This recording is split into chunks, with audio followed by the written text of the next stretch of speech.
Hello everyone, pleasure to be here again, now with video and good mic finally after a few weeks. And there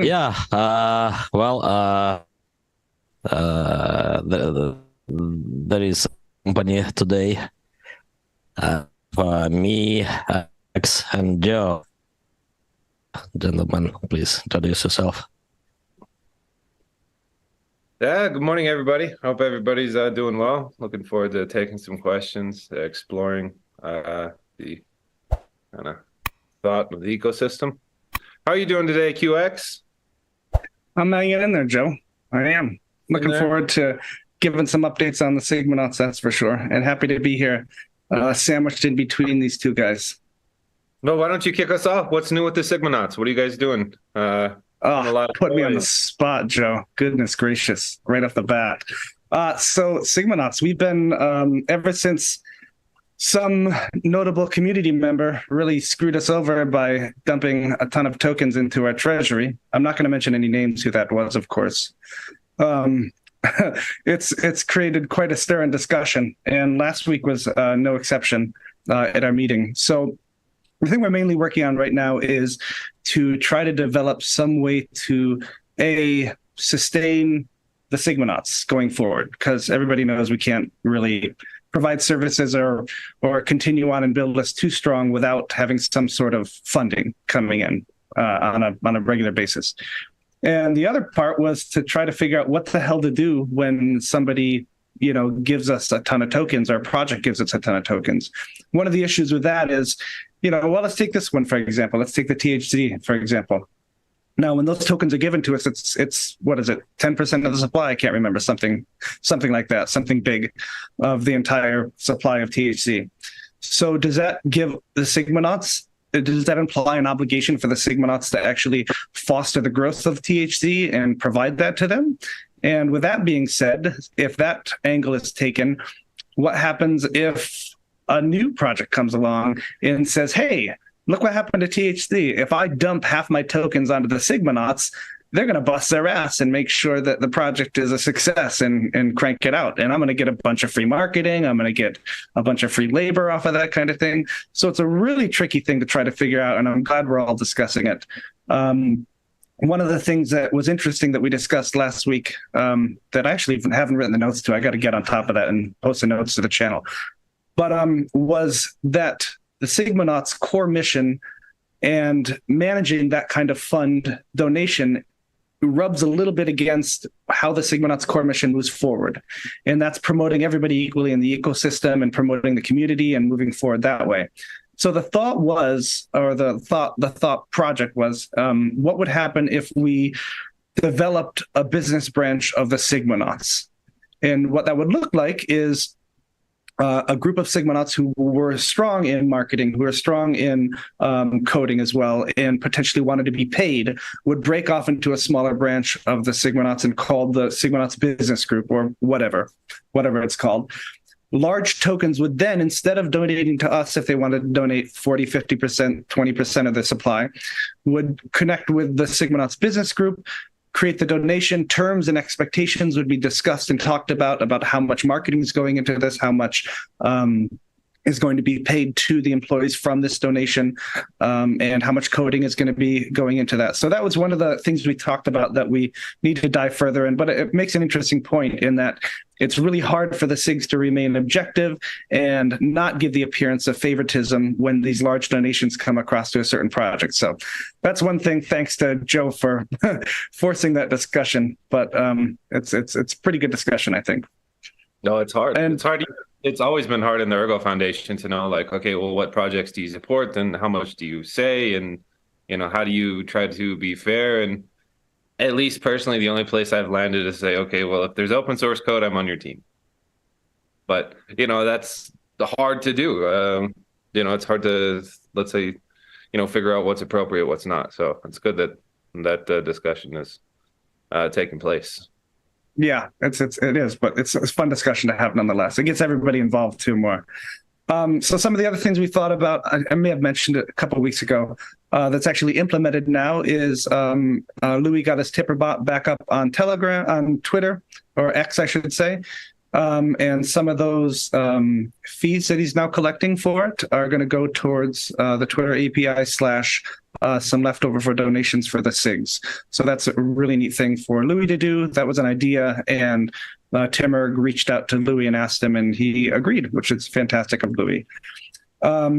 We've thought about doing some competitions as well to spark up interest, and there are some other ideas about creating some sort of not a branch, but another subgroup that is essentially a KYA or a Know Your Assumptions group, where a project can come to this group and say, and look at a predetermined checklist that we have. Like, are they doxed? That might be, are they, do they have a locked treasury? Do they have open source code?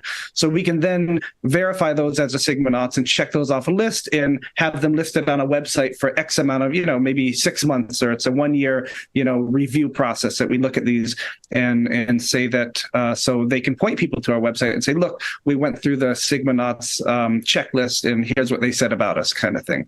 So that's a service that we can hopefully offer in the future once Timur, I believe, is working on that light paper.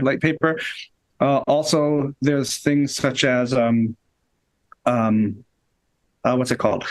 Like a private beta test group. One of the issues I notice in the environment here is that, let's say Rosenbridge is coming along and they're like, hey, I need some public beta testers.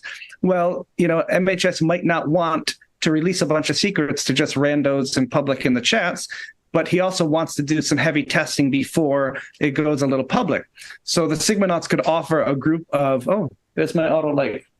The Sigmanauts could offer a group of 30, 40, 50 people that we could point at this pre-public beta launch, run it through its ranks, and give some consistent testing and consistent results to these projects before they go into more of a public testing beta mode. So all those kind of conversations we're having to try to figure out how to sustain us, how to deal with very kind people who donate to the project, and moving forward. It's great to have those discussions and happy to be there. So that's pretty much it for the Sigmanauts this week. Awesome. Alex, what's new on your end? Actually, a lot of developments in the foundation and the ecosystem, and then, protocol research and development, the client development, and so on. So, in the first place, probably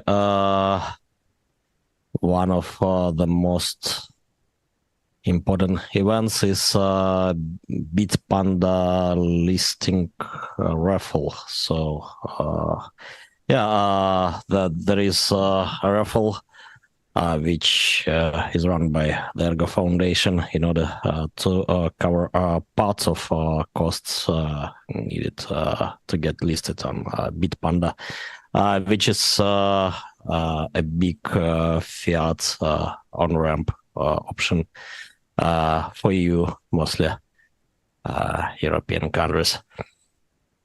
Then, in the ecosystem, probably the biggest event was duckpools.io launch, which was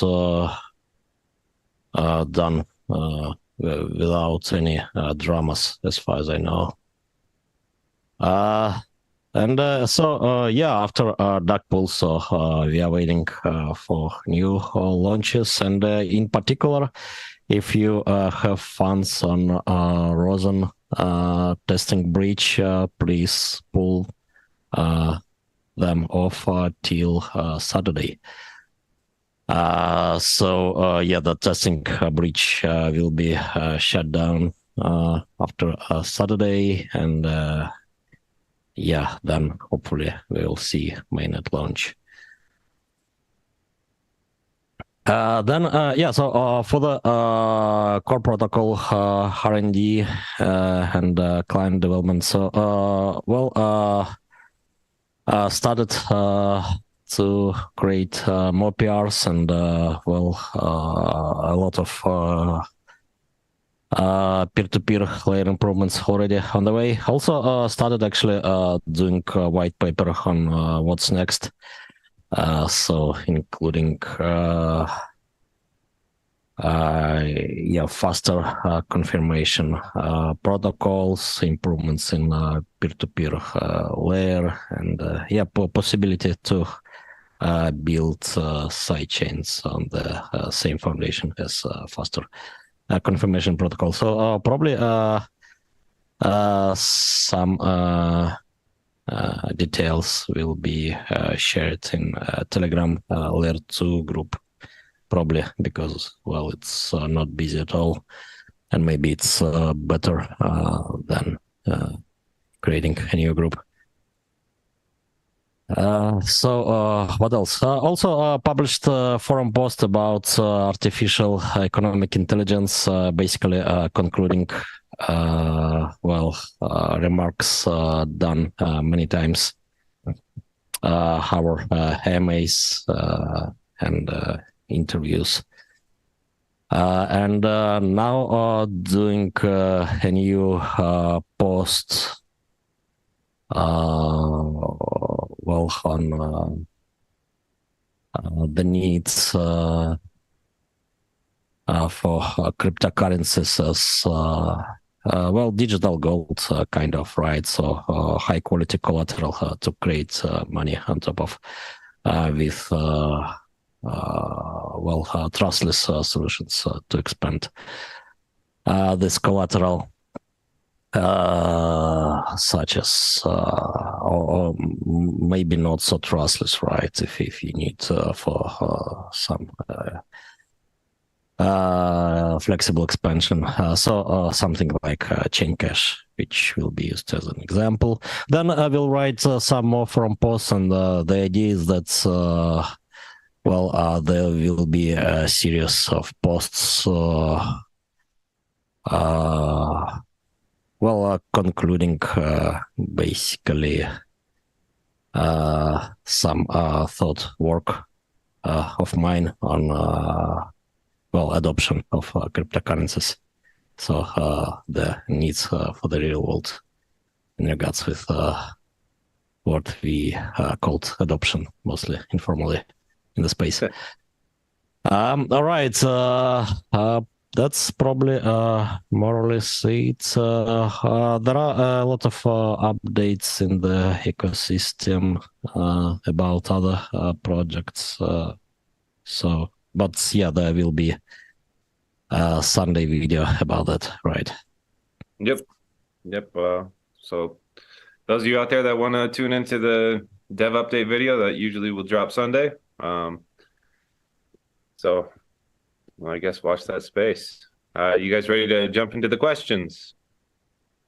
What about you, Joe? So, any update from you? What would you like to highlight? Oh, what would I like to highlight? Well, the Greasy Sex team is doing their what do they call them? Missions. Greasy missions. Yeah, the missions. So can you do this, Joe? Can you do the greasy? Come on, give another. There we go. Yeah. They've been doing that. One of them is kind of playing for cards, and I have bad luck there, so I don't really want to talk about it too much because it just kind of hurts. It brings up the comment lottery, to be honest. Oh, and they also banning HODL ERC, as far as I know, right? So they're driving up the how's it called? Somewhat like APY, but for HODL coin. We actually MGPy built us that script, or built Austin the script, and I ran it the other day. Essentially, he chains the burn and mint transactions all at once. It was 480 transactions, I think, hit the mempool, and the script crashed at the end, but everything worked and went through. So it burned everything in the amount of one block time. It was pretty damn cool. Cheers to that. Oh, nice. Yeah. At least I'm doing something good for the ecosystem, right? Not getting but I tried. It's the way, in case for people who don't know, the way it worked is it's pretty intricate white paper and how he wrote it. So the idea is that you send X amount of greasy sex and minimum of 1 erg and minimum of 2 erg donation. It goes into the contract and it comes back. You get all the greasy sex back plus 3%. of greasy sex, so you get a bonus of greasy sex. And then the erg goes into a pot, and the whole erg goes into a pot to get burnt after the mission is over. Now, what people didn't figure out until maybe 12 hours in, and one of our good friends really used the hell out of it, is that you could do a max of 250 greasy sex donation to get 3% back. So that's 7,500 greasy sex. And at the time, 7,500 greasy sex was worth almost 10 erg. So you could keep on banging this and then hit the liquidity pool to get 10 erg when it only costs you 2 erg. And you get a chance, 20% chance at an NFT. So it got hit real fast once people figured that out. And the liquidity pool lowered, but the advantage of that is for the next rounds, having a bunch of greasy sex is going to be a bonus, an advantage in part of the project. So now greasy sex is a lower price to buy in, which will crank it up again, which will make people then dump more into it to get a bonus. So it's kind of a really smart idea that Austin did. Really fun too. And I will admit that I am a top holder of greasy sex cards at the moment. I think I have 149 ranking points, and the next one down is like 120, and the one below that's like in the 90s. So I went a little crazy, guys. Yeah. I was a whale at one point until I did one of these videos, and then gave it all away. Yes, you gave it to Maverick, and Maverick was having a good time in there as well. And that sounds like Degen Finance arbitrage, right? So yes. Burning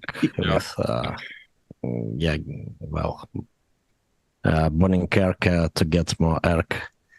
With DAC pools and SigmaFi, there is also currently possibility of lending arbitrage, right? So you can lend on one platform you can borrow on one platform to lend on another, basically. Sometimes I was going to mention that because I just looked at the stats, and the average interest rate on SigmaFi for SigUSD is about 40 to 50%, and the duck pool's interest rate has leveled out to about 43% on SigUSD too, with an 83% pool utilization. So it's really neat that the APY for both places for SigUSD is around the same right now.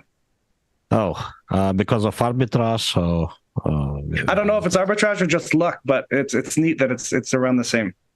All right, interesting. Yeah. So, let's see how it goes.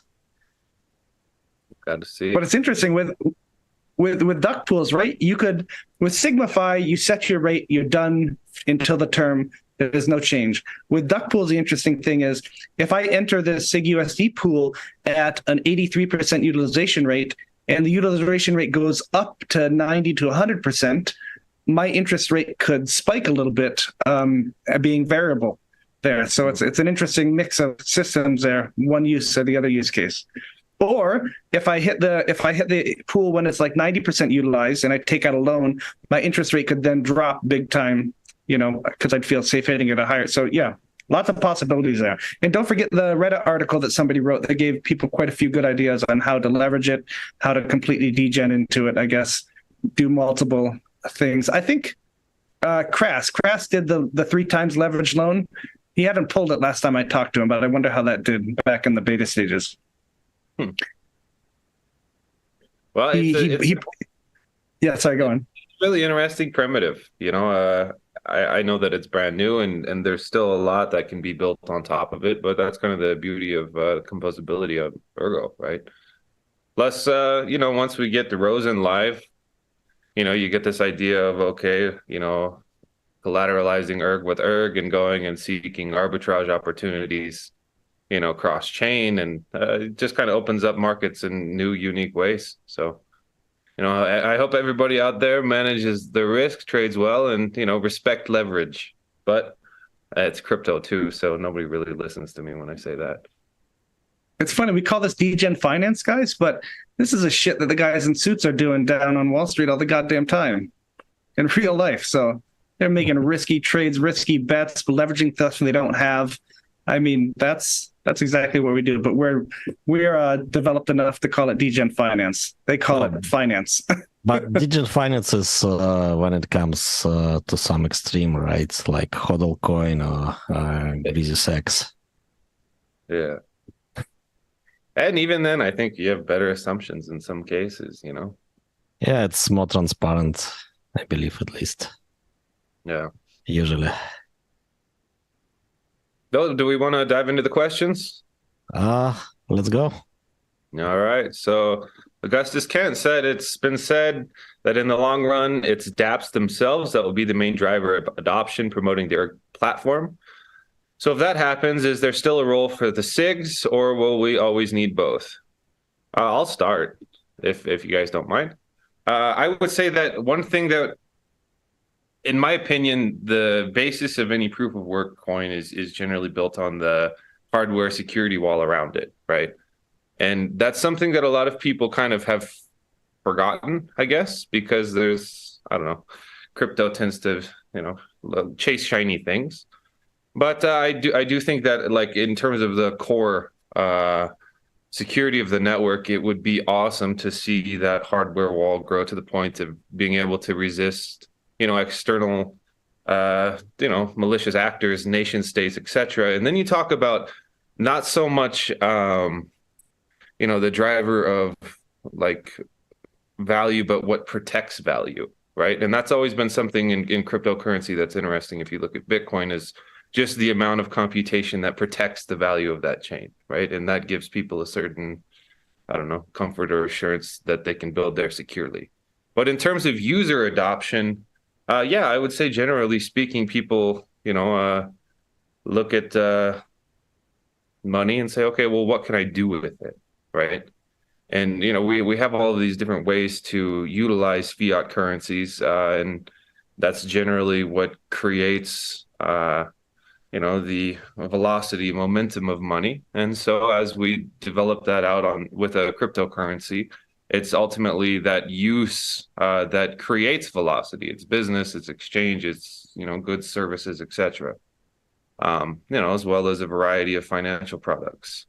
So I would say that long term, yes, it's ultimately the, use case of, currency that, gets people to spend it. But then there's the underlying like security assumptions. And that's important to always look at because, we live in a world with a variety of different currencies, whether government backed or cryptocurrencies. And it's important to look at kind of the base assumptions that we make in terms of, are they secure? Will they retain value?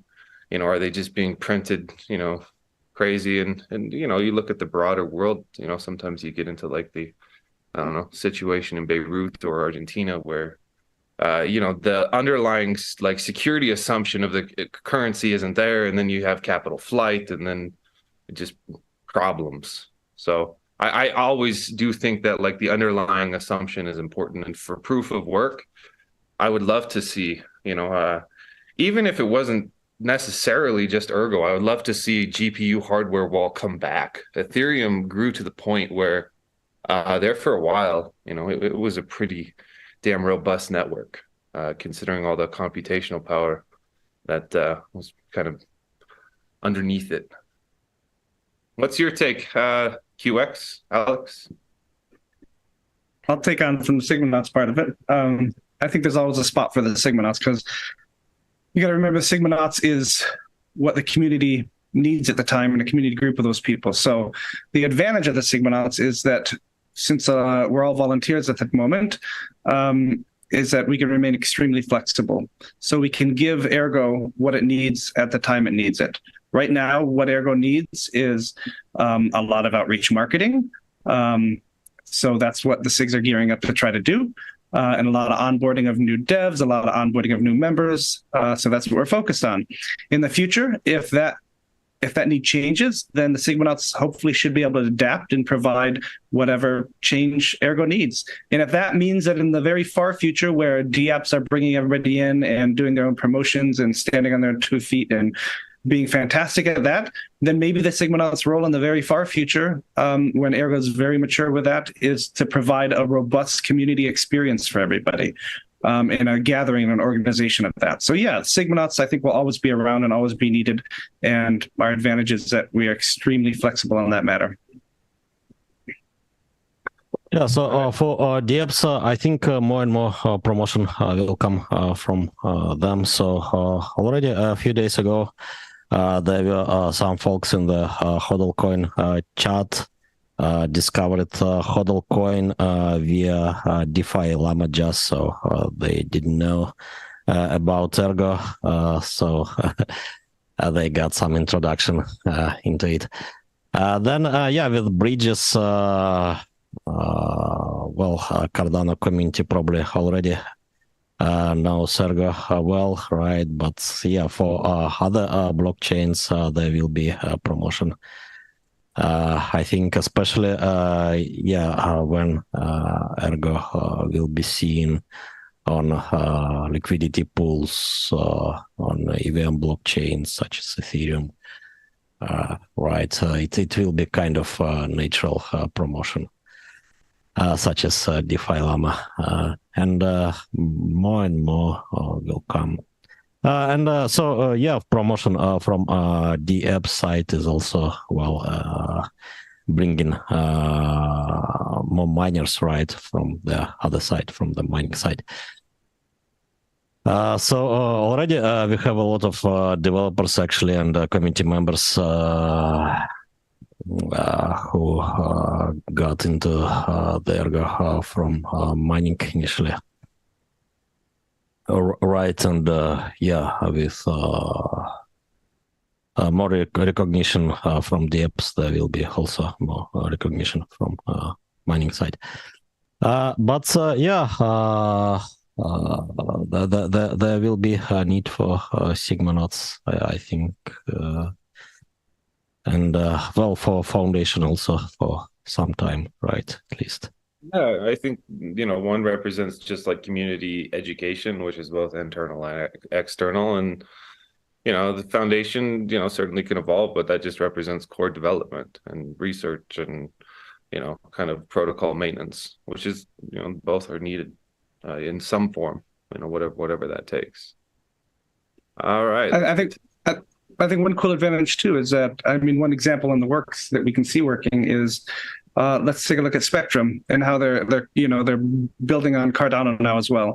And a lot of the perception I get from chats and outreach there is that they've built a solid base on Ergo, and with Ergo's reputation of security and steadiness, it gives them a nice leverage point to go out into cross-chain environment and say, look, we've already tested this. It's working great on Ergo. Let's bring in other chains as well. So as they branch out there, they have that Ergo backbone to go off of, which also gets people to say, oh my gosh, right, Ergo, that's absolutely a fantastic place. And I'm going to come over and switch my tokens on Spectrum to jump into the Ergo chain that way. Yeah, and for the core protocol development, so there will be need, and there is need to promote it, right, separately from the dApps. And it would be good to bring more core developers and more research. So, unlike some other communities, I think it's always good to bring some fresh blood from outside. Yeah, absolutely. Speaking of Spectrum, did you guys try the new Comet decks? Oh, not yet. I'm a little nervous to swap on that, not knowing what Coultier did. Let's see. But I'm not gonna. That's the whole point of the decks, Joe. You just get errors when you try to swap. Yeah, they're trying, kind of. All right, next we got a question from Ursa Minor, 2010. So questions, who is working on DIDs and Ergo? Is there much progress?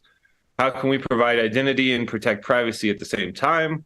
How can we ensure that DID is a unique human? Why don't you start with that, Alex? Oh, I don't know how to make sure that there is just one human behind decentralized identity. So it's hard to do. If it's possible, then maybe the identity is not so decentralized in the first place, right? Otherwise, there is some way to cheat, I believe, always. Yeah, about who is working on that. So I don't know. So there is work on Ergo names by Soysor, but Joe, probably you know better, right? What's going on there? Yeah. There's a couple of different potential DIDs in development. It's an interesting question long term. I think that, like, from my perspective, and I'm kind of, I guess, have my own spot in the space. I tend to think privacy is more important, right? So, like, in terms of like a real decentralized identity, in my mind, it makes sense to look at it more from like a software access perspective rather than a I don't know, central identity, that because ultimately that's what you do with your ID, right? Is you use it to get access to certain, privileges or services or whatever. I want to get a loan. I have to have, some mechanism to tie that to my account. So I think that, in my opinion, I tend to say, okay, well, if we could remake that standard in a way that's actually more, I don't know, less restrictive than what currently exists, because that's kind of the point of cryptocurrencies, right? Is to try to remove middlemen and open markets. We should look at it from a software access perspective. And, there's, I don't know, potentially a lot of different ways you could, I guess, build that on some notion of trust without a central entity. Maybe it's, you get into like an idea of, I don't know, parent key, child key, or just different means of software access rather than like one central stamp of approval. But, that's something that I really want to see kind of build out, right? If we just, take a centralized service and put it on blockchain, we didn't really change anything, in my opinion. So trying to get unique ways to, I guess, reorganize how we look at identity would be interesting to me anyway. QX, what's your thought? Oh, I thought you were going to go to Kushti. Really put me on the spot here, Joe. I remember this talk from back in when I first got into crypto. It was Cardano, actually. I came over to Ergo because of, what everybody says. Charles started talking it up like crazy. But that was a big thing back in the day for Cardano, was like providing these digital, these DIDs for simple things as, I think it was Africa or something, where they were planning to implement these kind of identity systems so that, people with just a cell phone could verify for bank loans, could verify for their college grades, could verify for other things. Really, really damn cool concept. But, like you said, with I think there's room for that kind of stuff as well, and still room for being completely anonymous, if you like. So, I mean, that's the beauty of the blockchain, right? You can have multiple personalities, essentially, where you have frontward-facing identities as well as things you don't want to be identified as well, and nobody's going to know any difference. So I think there's plenty of room for that kind of stuff, and it's a cool feature, and it definitely would be able to be cool to be able to we already signed transactions with our private key. Why not be able to sign things that verify other means of who we are and how we interact with the world in the digital? So yeah, I think I'm looking forward to it for sure, and I looked forward to it back when I heard about it on Cardano before I came over to Ergo. So yeah. Also, Go for it, Alex. Aside of anonymous on the blockchain rights, there should be a right to be human even, right? So there should be a possibility for devices and AI to be in the same environment without restrictions. So why not? Yeah, I think that, if you look at like the airdrop hunting side of the space, we see that. How do you know?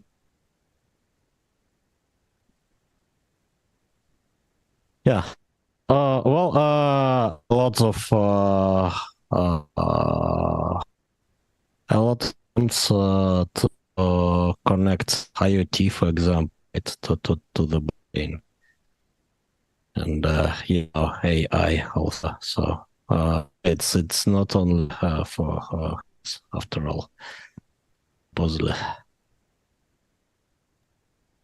I'm also a big fan of not just providing identity with your private key, but providing identity with a transferable unit. So let's say we're in a project of something and we need access to it, just like you do with oracles. You have a non-fungible token that's unique to yourself. It was given to you for a permission level. So that can be completely anonymous, but it gives you access to something. And then in the future, if you leave that project, that can be transferred to somebody else and nobody has to do anything about it from the top level. So it's at that discretion kind of thing. So that's another level of that kind of permissionless, but also identifying use case of a specific asset in a specific holder's wallet, essentially.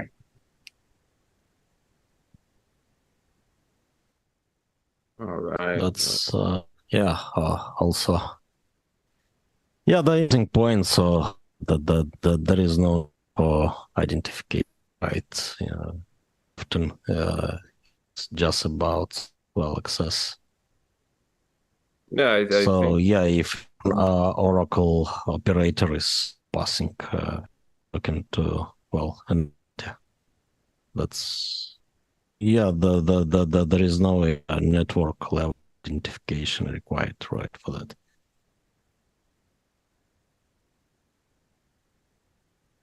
Yeah, I'm sure there's going to be a lot of growth in the crypto space around more of like some centralized alternative for a DID, right?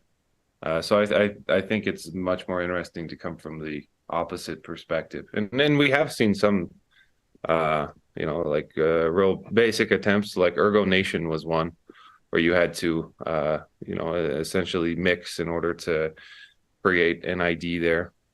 So I do hope that longer term, we kind of see growth on both sides of that spectrum of thought, where one is, you go too far in one, it makes no damn sense to me anyway, where it's like, hey, we're going to take your house title and then just stamp it on an NFT and trade it, but then you have to do all of the legal legwork offline. And at the end of the day, I think that probably makes the middleman stronger, right? Because every time you have a transfer, you have to go through the process of clearing and settling and transferring title. And so if you make the velocity of that increase, you're probably going to end up paying more middlemen than the current system. So how is that better? But that's a whole nother side adventure to go on, that maybe this isn't the best space to do that.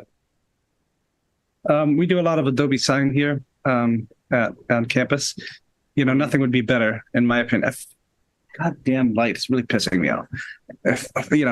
Nothing would make me happier than to ditch the fucking the fucking federated logins and have something like a private key that I could just sign documents with. I mean, frickin' A. That's universal across everything, that's trusted, that it's me. So no matter if I'm here at Cornell or if I'm doing something for somebody else, I'm not signing with my Cornell federated ID to verify I'm here. I'm signing with a global chain of cryptocurrency ID that is immutable, and there's nothing there. So, I mean, yeah, it'd be amazing if even something, but I'm sure if Adobe ever comes to do something like that, it's going to be the Adobe blockchain with Adobe crypto, where you have to sign that kind of thing and put your name there anyway. But yeah, one can dream, I guess. One can dream. So we got a question here from Josh T. He said, thoughts on Sigmafy, Machina Finance, and Ergo P2P in general. Ergo is one of the few platforms pursuing P2P finance in the space. Well, I'll start. There's a lot of people that say, hey, we should not have P2P finance because, peers to peers, basically peers are too stupid. They don't manage risk. And then every time we see some centralized entity take over, they over leverage and they blow shit up. And how do they bail themselves out? Every single time they go back to peer-to-peer, right? You can look at this curve nonsense. what did they do? They over leverage, right? And they're like, oh my God, we're going to, liquidate. So what do? They start offloading peer-to-peer to deleverage, right? I do think that both can exist, but I do think that peer-to-peer is probably more robust. It tends to segregate leverage better if you have a broad base of actors rather than just have one centralized actor over leveraging and then, they're not resilient to market impacts. So I think P2P is a solid foundation. You can build a lot on top of it. I don't think that, having more of like the pool or central, like point of finance on top of that. Sure, they're compatible. They make sense. But I do think that peer-to-peer is a solid base. And I laugh every time that I hear that, peers are too stupid. And then what do we see over and over and over and over and over again? And history just rhymes here is you see over leverage and then, something blows up. And then they say, oh, who can save us? And usually what happens is the private market comes in and either, basically picks up the pieces or, you get kind of like peer-to-peer bailout or peer-to-peer kind of, vulturing. So I think it's a solid base. What's your take, Alex? I think peer-to-peer is the most decentralized finance, right? Often is the only centralized, basically. Just remember that kill switch requirements, right? In some law, I forgotten where in EU probably. Right. So this kill switch could be done only in some central, right? Curve, right? So PayPal just has a kill switch in their new crypto code, right? I just read about that. Oh, so all the stable coins, PayPal, USDT, and so on. So they do have blacklists and freeze possibilities. So there was attempt to introduce mandatory kill switch, right? But in a peer-to-peer setting, that just doesn't make any sense, right? So if I'm going to make a peer-to-peer contract with QX, then who can hold kill switch, right? Definitely no one of us, but there is no any party there but us, right? So so in this regard, so peer-to-peer finance is showing its truly decentralized nature, right? So there is no any operator which is doing a contract for us, right? So just me and QX, and that's it. You mind if I jump in? Yeah. When Joe was talking, it sparked an idea that usually gets me pissed off when I think about it. When people in the outside world or finance call P2P lending risky, and as you said, the individual users are too stupid to do this. Just think of the times you go to a fucking car dealership and you sit down and that asshole gives you a Foursquare and takes you through the steps of, what do you want to pay a month? And last time I did this, I was like, I want to pay $100 a month. And he's like, no, we can't do that. I said, then don't ask me stupid fucking questions. You know what I mean? I want to know that I'm not stupid. I want to know the percentage rate that you're offering. I want to know, how many add-ons you're throwing onto this goddamn thing. So that line of bullcrap that they give us at P2P is, it's such horseshit just to protect their own interests. I think it's funny because at the end of the day, it point to a system that long-term doesn't over leverage. And then come back and tell me that, I can at least personally manage the leverage of what I interact with versus, dealing with the central party that usually I have no ability to even fucking see what their, the health of their business is, what their leveraged position is, and they're telling me that I'm stupid because I can't do it myself. Oh, that's yeah. There was a funny image, I think, on Twitter yesterday that I saw, or on Reddit or wherever, and somebody said they got an email. They said, "Hey guys, I finally paid off my college loan or something," and they got an email from CreditWise that says, "Congrats on paying off your loans. Don't be alarmed, but for a little bit, your credit rating might drop." It's like, what the fuck is this stuff? It's absolutely ridiculous. It is what it is.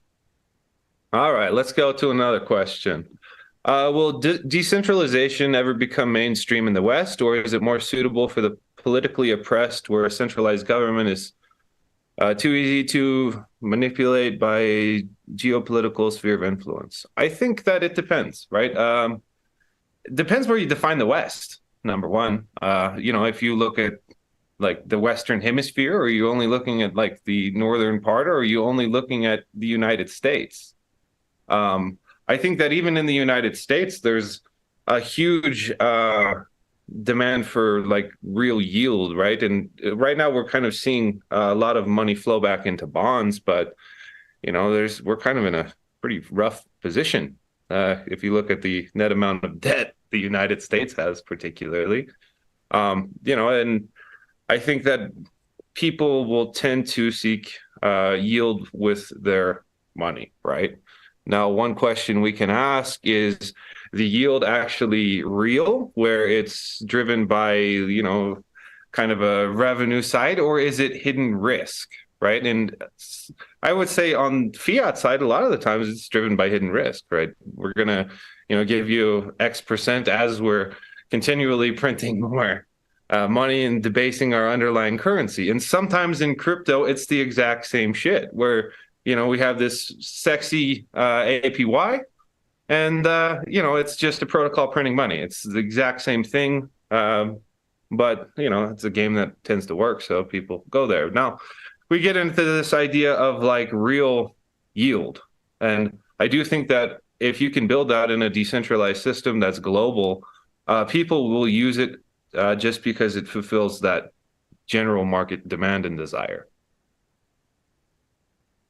Aside from any of the political reasons, privacy reasons, the ability to be autonomous, those are all great.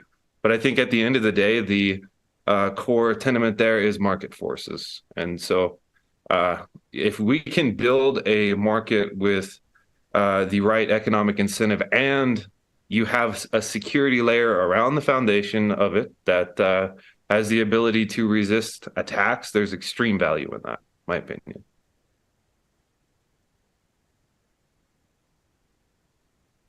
Right, yeah, I think all it takes is a boiling point, right? I mean, you have, especially in this kind of market environment today where percentage rates are going up and up and up, you have more millennials that are living with their parents and can't pay off their college loans. So all it takes is, a little bit of spark of somebody noticing that says, hey, I'm involved in crypto anyway. I've put away money throughout college in crypto. Let's say it's Ergo, for example. I have 10,000 tokens, we'll say, that person, and they're going to get a car or a house or whatever, and they can't get a loan, or they can't get a loan with a good percentage rate. So let's say it's 5-10 years in the future, and Ergo's reached a little bit of stability in their price, and interest rates might be 4 or 5% on something like duck pools for SigUSD lending.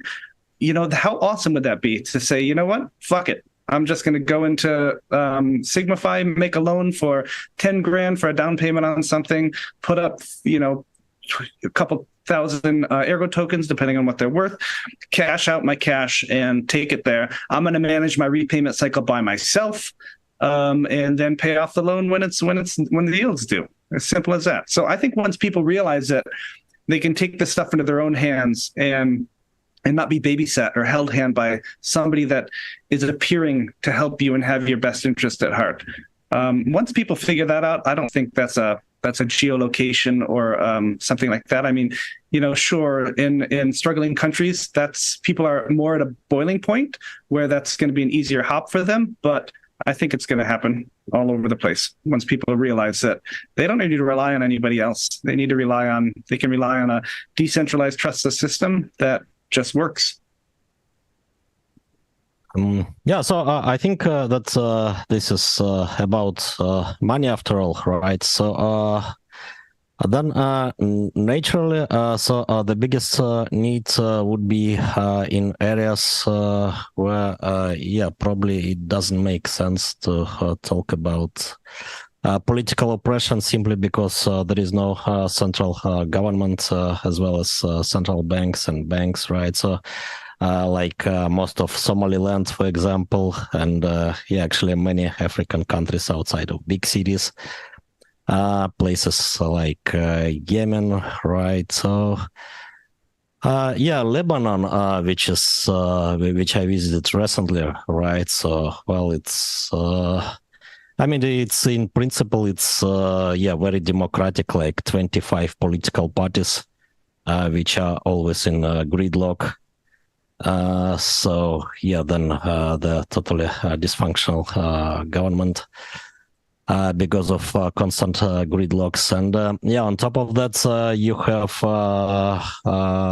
yeah, central bank which cheated people a few years ago. So you have so people basically have old dollars on their accounts and new dollars, and old dollar is basically an equivalent to 10 real cents, right? And there is a little chance to get more, probably. Well, some people still believe that will be the case, but yeah, unlikely. That's, and yeah, most of commercial banks are like fortresses, right? Because some people just came to bank offices and took hostages. They're just in order to get the deposits back, right? So no additional demands, just to pay deposit back. So yeah, completely dysfunctional banking system, and yeah, actually, it seems that there are more and more places like that, right? There are now a lot of countries with well, high inflation, like Argentina, Turkey, Pakistan, and so on. Right, so that's about yeah, hundreds of millions of people actually, right? So I mean, Pakistan alone is about 200 million. And so, yeah, then we are talking about just using cryptocurrencies as money and basic tools, right, to create trustless money like stable coins, algorithmic stable coins. Then, yeah, probably, well, the real adoption, well, logically would start around that. And actually, well, USDT, for example, is it's not trustless at all, right? But it's already quite popular. So probably the key point is, well, simplicity of using it, right? So usually, well, these days, this is just about USDT on Tron, sadly. So it's very popular option in Lebanon, Egypt. Probably some other place. But yeah, well, if we are talking about some Western countries, but yeah, that they are different, right? So it's hard to say. Well, anything unifying them all. So there is a war on cash, right, going on. In some countries, so then crypto would be useful as a new kind of cash, right? Basically, well, for privacy, but not only. Then, yeah, there is always war with savings, right? By yeah, having inflation and so on. And also, yeah, by promoting spending like everything and taking even more debt. So yeah, then yeah, in certain circles which are resisting to such irresponsible behavior, right? So well, there is rising popularity of cryptocurrencies. And yeah, well, there are also other phases of adoption, right? Which may be more about some technologically developed countries, right? Like using it as in conjunction with IoT, maybe, right, or AI or something like that. But yeah, so if we are talking about some adoption one for one, right, so using cryptocurrencies and the derivatives such as algorithmic stablecoins as money, so probably that's in the first place about totally economically unstable areas. Depends on political regimes, and in many places there are no any governments even to start with. So it's about different dimension, I believe, mostly. Yeah, it's always been my favorite part of consumer grade hardware as the basis for proof of work. Is if you have any type of what do we need, a 4 gigabyte GPU, you can potentially participate, mine, and then I really with the merge, kind of pissed me off that you heard all of this green narrative stuff. I'll just call it stuff.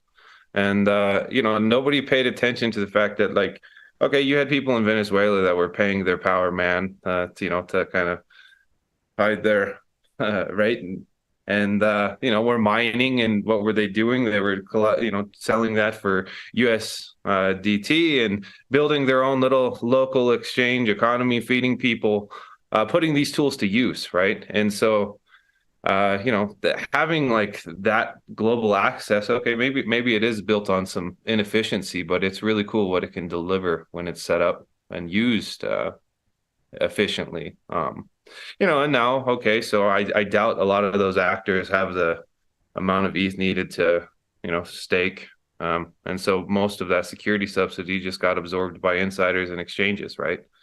And it is what it is, but nobody ever talks about that, how when you have consumer grade hardware, proof of work becomes big enough, the level of access it provides and the potential value and security subsidy it can build is really amazing. I think another thing that'll drive it hard that maybe we should look into is, have any of you guys ever tried either transporting money or sending money to family in other countries? It's or something. Oh, it's a fucking nightmare. So first off, with the attack on cash, as Kushti was saying, first off, try to go to the bank on any day and take out. I just got married in Peru. I don't think that's a surprise to most people. And you have to take cash down to pay off the wedding. They like US dollars at that point. So try going to the bank and taking out.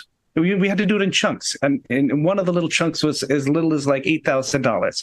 So you go to the bank and you ask for cash, and they're like, "Oh, we don't have that much cash here." And I'm like, "You're a fucking bank? Are you kidding me?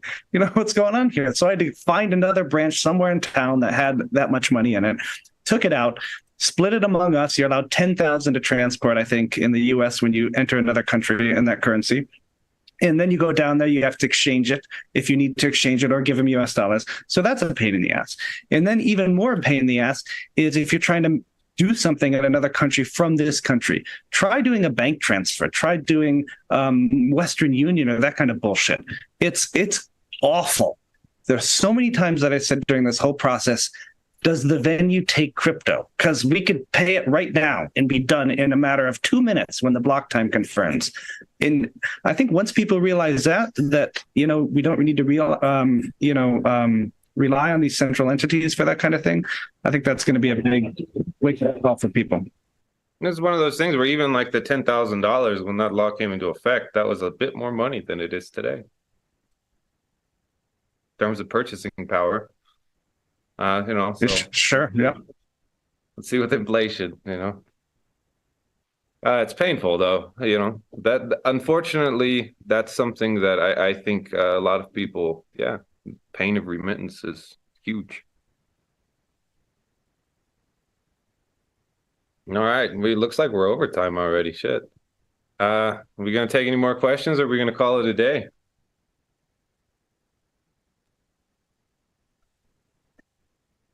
Are you muted, Christian? Sorry, maybe a last one question. All right, let's see what we got. While you're looking, Joe, I'm just going to remind everybody that, with the current drama that's going on X Space, Twitter Space, that kind of thing, just a public service announcement to remember to discuss and debate ideas. Don't attack people. Don't fall into the other chain of that.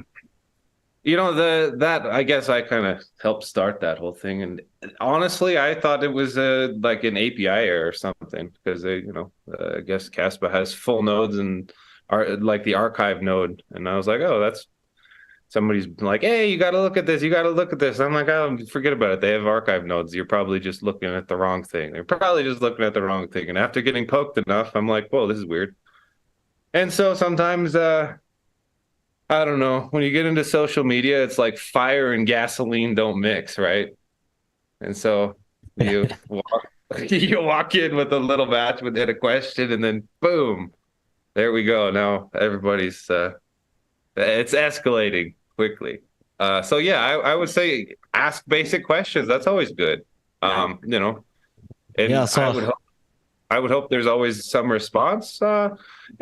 Certainly, personally, I like to joke around in that medium, and hopefully people have watched at least like I don't know, my content enough to understand that and not, get like war cry. Let's report him to the SEC. That's hilarious to me, but yeah, try to keep it classy. Know your assumptions. Ask good questions. What were you saying, Alex? yeah, so I believe the Ergo community saw all the questions are answered, right? At least questions which do make sense, right? So yeah, recently I saw a question, not question but accusation actually. So that Ergo developers had some earliest access to Ergo bot tokens. Yeah, but sadly I don't have any. So yeah, well, I don't know. I mean, so in this case it's even hard proof, right, that something did not take place, because it's possible to prove that something happened. But otherwise, I mean, so you can come with any accusation, basically. Yeah. And it seems that's the case.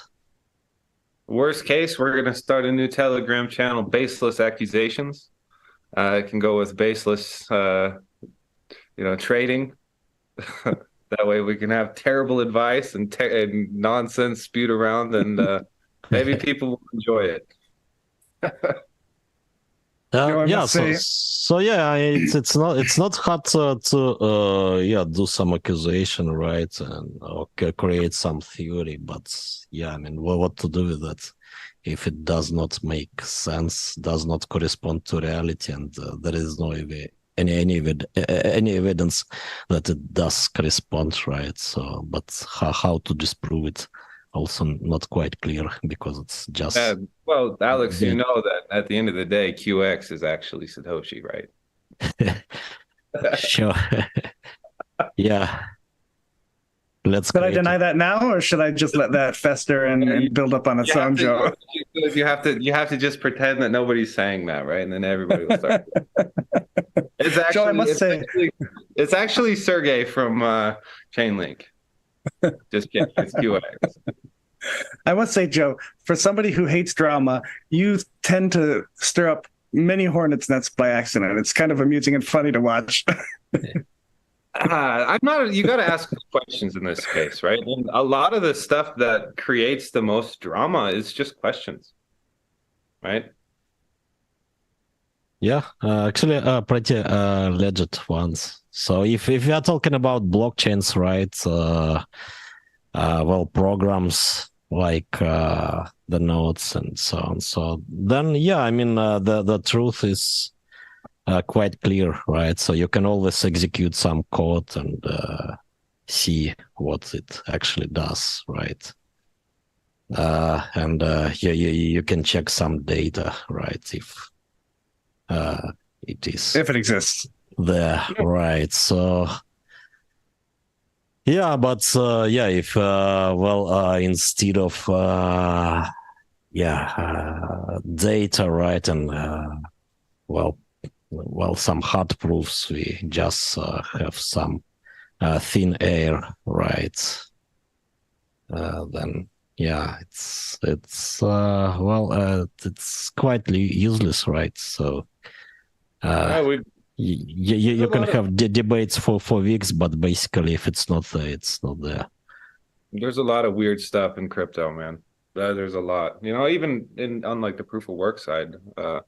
I've seen some projects where it's like there's no public spec for their mining algorithm, so I have no idea what's even happening, right? Oh, sometimes scams. I remember it was quite popular back in 2019, 2020. So around the Ergo launch, there were a lot of some obscure Chinese proof of work coins, which profited mostly from selling cloud mining, right? So the founders, let's say, profited. Better to say, scammed public by selling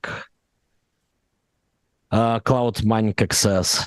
So there was no spec, right? No miners even available, like executables. So then founders just mined coins, right? Made artificial pumps, and then made money by selling cloud mining services to public. So there was some period of such scams. Yeah, that's a part of why knowing assumptions are important. That's how people protect themselves and protect other people. Because the truth is, in crypto, there's a lot of actors that really don't understand the technology and they chase the trend, right? And when you have shitty leaders in charge, it's just chase them off a cliff every goddamn time, and it's sad.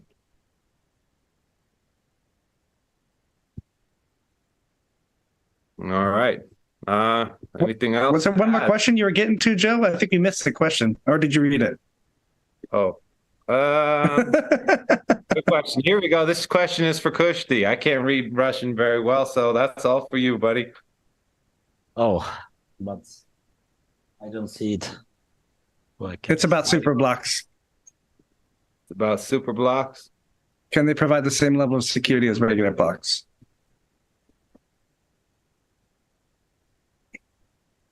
It's by vision. So super blocks, do they provide the same security? Super blocks and Nipopos, right? Probably. There is proof that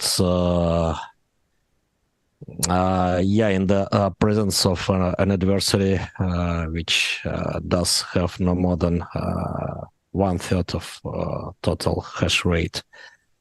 Right, so it's not possible to bypass Superblocks highway, basically.